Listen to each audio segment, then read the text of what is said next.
Okay, line 6. So I find it funny how things come full circle. What I'm talking about here is the fact that I remember line 6 being a company that not many people really liked. And I think it's because of the line 6 Spider 3, that combo amp that they did, that not many people loved. But me personally, I really did like it. When I was a lot younger, I used to use that thing all the time. I think I got it for my 12th or 13th birthday, and I used it on insane mode the whole time. It never left insane mode. My second amp by line 6 was the DT25 combo, and the day that I had to not use that anymore was a very sad day for me, because I just had a great time using the amp.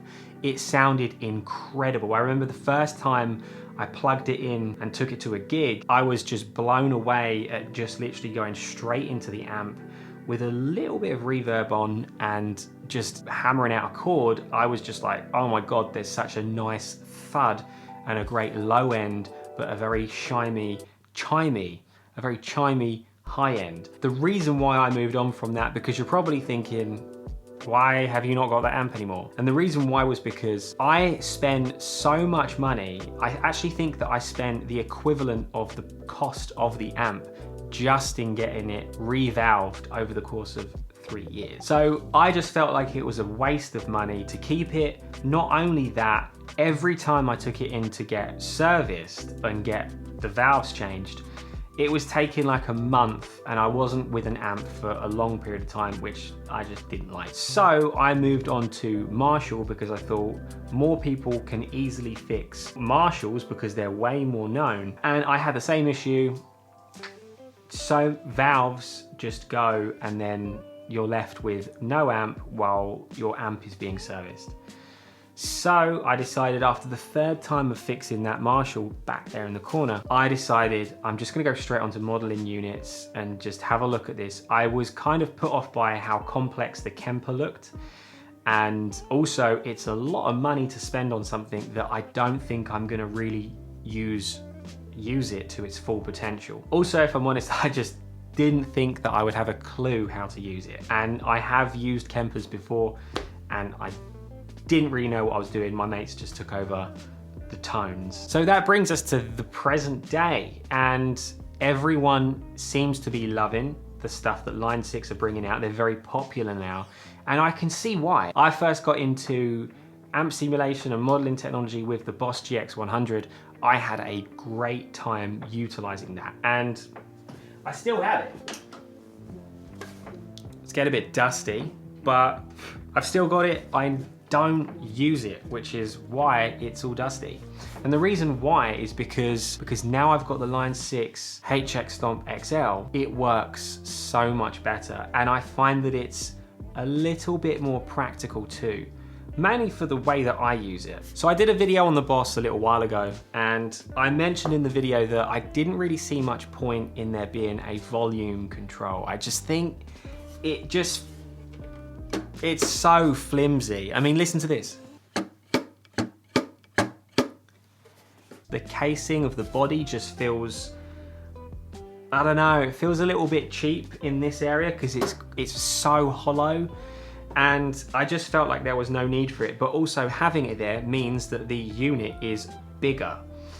So I decided to check out some other stuff, and this was not a sort of dig at the tones. I'm a lover of the tones I'm able to create in this, but I do think the line 6 does simulation way better. Now, of course, everything I'm talking about is pretty much personal preference. There's someone out there that might absolutely prefer the GX100 or the Kemper or the Headrush units way more than the HX Stomp or the Helix. Just they might have had a bad time utilizing it, and vice versa. You cannot deny that with the HX system, there is way more available to be used. There's more delays, there's a lot more overdrives, and the overdrives that you can use, the overdrives that are there to be used, they are a lot more realistic. That was one of the things that I sort of struggled with on the GX100. I found that every time I wanted to dial in my tone, I really wanted to do it how I actually used to realistically dial in my tone, with a clean amp and then some overdrive pedals based on how heavy I wanted to play. I would have a light crunch, I'd have a second overdrive pedal for a heavier crunch, and then I would have a third overdrive pedal for a sort of really high gain lead tone. And I found that on the GX100, I couldn't really run a clean amp with some heavy overdrive and get that lead tone that I liked. Whereas on the HX Stomp system, I can run a clean amp and I can go heavy on top and get the sound that I want. Obviously on the GX100, what I was using most of the time was, obviously I was switching to a high gain amp and getting my high gain tone from that. So it's not like there was no use for how I would use the GX100. I found a way to utilize it, but for some reason I just wanted to be able to use it like a normal pedal board and amp. And obviously there are setbacks, but with the HX system, I just feel like it fits the way I use it a lot better. And also, not to forget to mention the form factor. It's a lot smaller. I think it looks better. The HX Edit looks a lot more up to date with the times than I think it's called the Boss Tone Studio. The minute I downloaded the Boss Tone Studio, I felt like it was stuck in the 90s. It didn't really look very appealing. I just didn't really like the look of it. And I know that's not really anything, you know, again, that's probably a personal preference thing, but it doesn't have anything to do against the tone. But if you're using these systems every day, you kind of really want to make sure that what you're looking at is quite nice and quite appealing. So with that in mind, we're going to head on over to HX Edit and we're going to create two tones. I'm going to create a nice clean with some delay and some reverb, something relatively ambient, and then a lead tone, but I'm going to be going from a clean or a driven amp, not a high gain amp, but a clean, slightly driven amp with some overdrive in front, just to see if I can get, or just to demonstrate that I can get the sound that I really want. So I'm gonna start off with a clean amp, and I'm gonna just do an amp that I've been using a bit recently. I'm gonna go for the Matchstick, which I think is a matchless amp, and the matchless.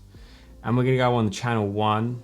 I'm gonna take the drive down a little bit. I'm gonna bring a little bit of presence in. Secondly, I'm gonna go to the cab section and I'm gonna add in a 112 Deluxe, I think. Yeah, let's go with that. And sometimes like it just off to the side. I'm gonna leave it like that, see what we've got so far.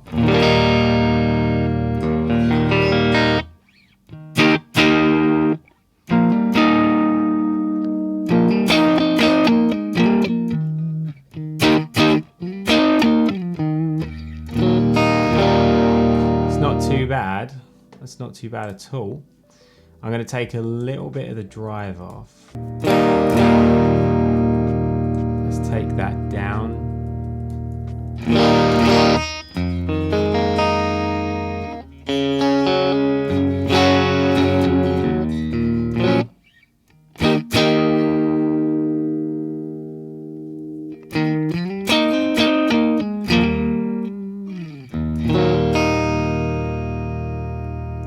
Let's come over to here.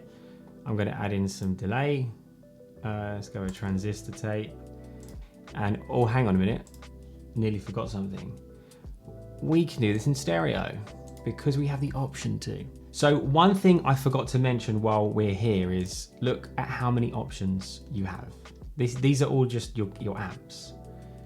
This is just something that's loaded within the HX. I have not bought any presets, not bought any extra amps. Literally, this is just straight out of the box with the newest update. And there's so many choices of amps, and that's something that the GX100 didn't really have. There's not many options inside. Similar price range for the product as well. Same again for the cabs. There's quite a lot of cabs to choose from. We come over to here to the delays. We got a lot of delays to choose from. And again, what's quite nice is that you can see what all of these amps and everything is modeled on. Obviously the names pretty much give it away, but it's nice to see the picture as well. Goes with what I was saying, it's quite nice to literally see a nice little visual when you're inside the editing software. So we're gonna come over to here. Actually, I need to double check. I am in stereo now, so.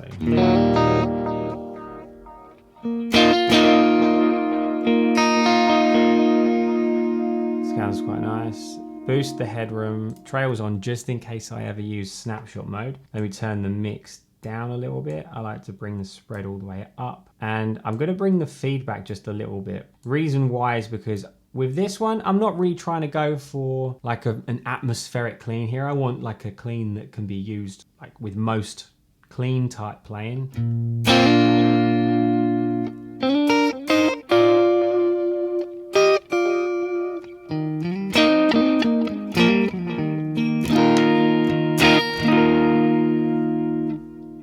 That's quite nice. Let me go over a little bit more actually. Feedback back, feedback down a little bit, mix up a little bit more. A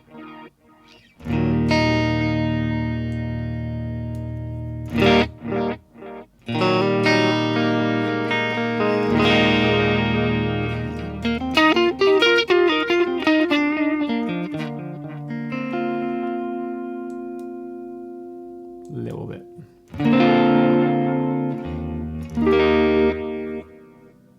I'm happy with that. Let me go over here. I'm gonna add in a reverb, same thing again. I'm gonna go stereo. I usually go with the dynamic hall anyway. I really like the dynamic hall. Let's just see what we've got so far.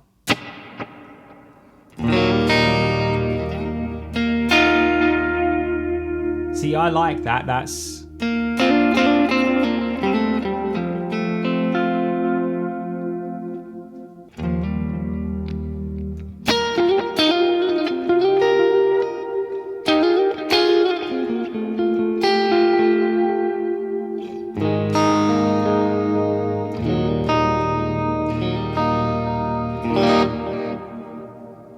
That's pretty nice. I haven't actually adjusted anything. I've just put trails on, and that's just great. Still clean, I'm still pretty clean, but I want to just add in a little bit more bite, also a little bit more volume as well.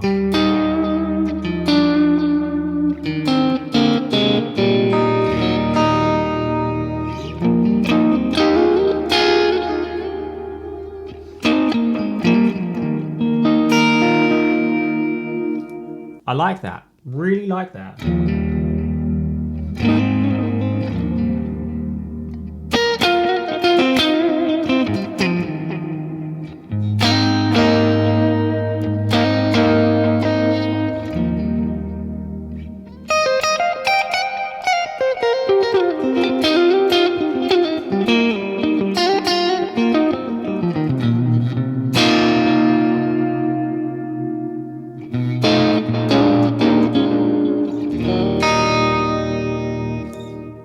So about there, I'd be happy to just save that and move on. But for the moment, this is a pretty nice, clean, obviously Strat style clean, and I'm able to get that low end thud that I quite like, and quite a chimey, like I said earlier on in the video, quite a chimey high end, which I really, really like. So let's move over and create a higher gain tone. Okay, so I've switched guitars, and I would quite like to go into, like I mentioned earlier on in the video, I'd quite like to go into a clean amp. I want a high gain, sort of a, not an overly saturated, but something that is decent or saturated enough for lead, which is what I quite like. Let's try a different amp. What's this one saying? Okay, let me get a cab first. For now, I'm just literally gonna go with the same cab.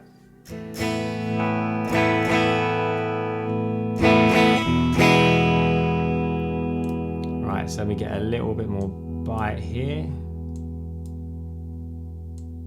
And then add some drive in. We'll add some presence. Come back on the hum just a little bit. Add in a bit of drive. Still going into something slightly driven. A little bit.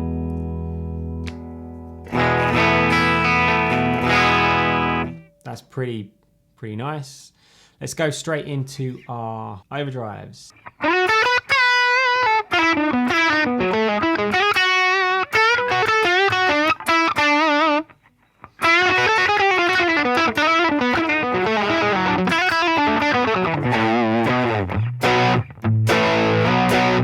I'm liking that. It's not doing what I want.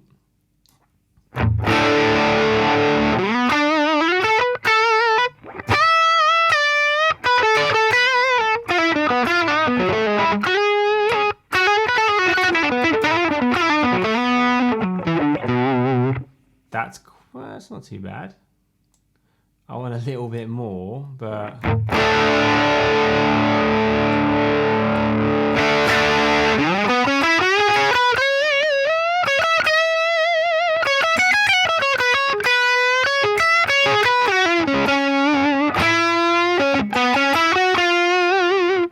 What does this do?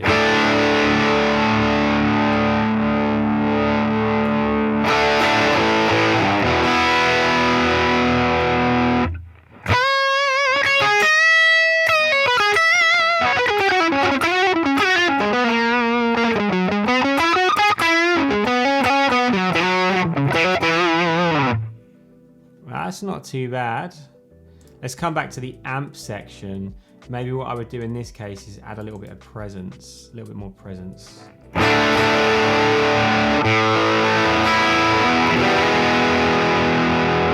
Now, something that I like to do in a scenario like this, I'm going to come over to here. I'm going to add a delay. I want something just to add a nice foundation to my playing. Right, okay, right. So I'm going to take down the feedback on this. I'm going to bring down the mix. Trails I'm going to keep on. Yeah.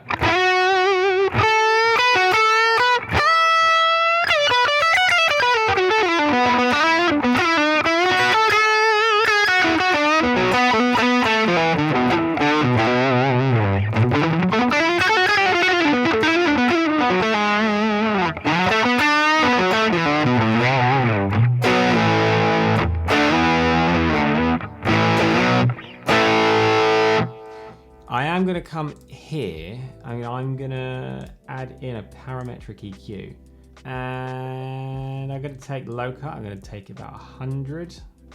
I'm just going to do something relatively simple here, nothing crazy. Bring this down. I want to get rid of some of the fizz.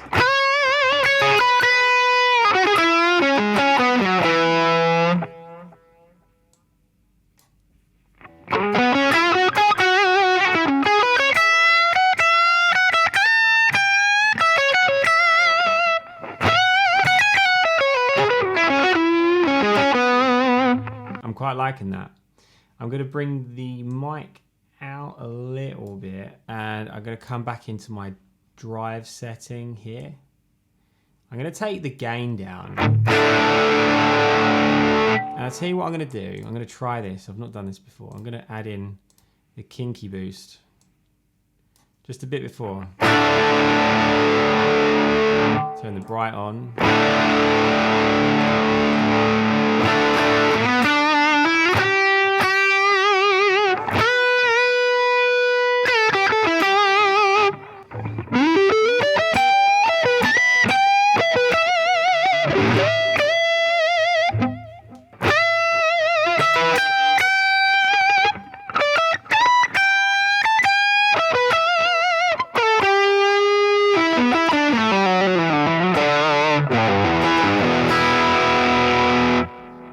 I think that sounds pretty cool.